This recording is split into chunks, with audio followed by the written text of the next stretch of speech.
اعوذ باللہ من الشیطان الرجیم بسم اللہ الرحمن الرحیم۔ السلام علیکم ورحمۃ اللہ وبرکاتہ۔ پیاری بہنوں، میں نے صرف حرف بحرف قرآن پاک پڑھنا شروع کیا تو میری استاد نے کہا کہ آپ اس کو دو لائنیں پڑھ کر ترجمہ اور تفسیر مختصر پڑھیں تاکہ سمجھنے میں آسانی ہو۔ اللہ سے دعا ہے کہ ہماری یہ کوشش قبول فرمائیں اور اس کو پڑھ کر سمجھنے کے بعد اس پر عمل کرنے کی توفیق دیں اور ہم سب کے لیے آسانیاں کریں اور ہمیں ایمان و عافیت کے ساتھ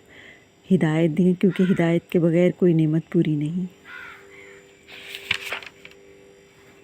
آج ہم تعوذ کے بارے میں پڑھیں گے۔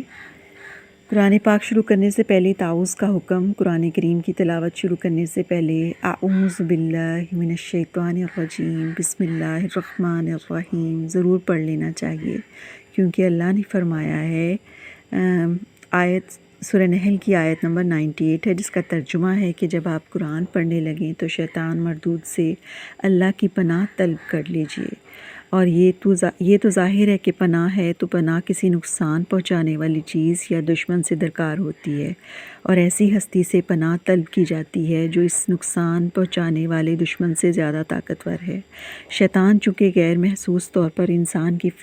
فکر پر اثر انداز ہوتا ہے، لہٰذا یہ دعا دراصل قرآن کی تلاوت کے دوران کج فکری سے بچنے اور قرآن سے ہدایت حاصل کرنے کی دعا ہے۔ نیز یہ وہ دعا ہے جو اللہ تعالیٰ نے خود اپنے بندوں کو سکھائی ہے اور اسے پڑھنے کا حکم دے دیا ہے۔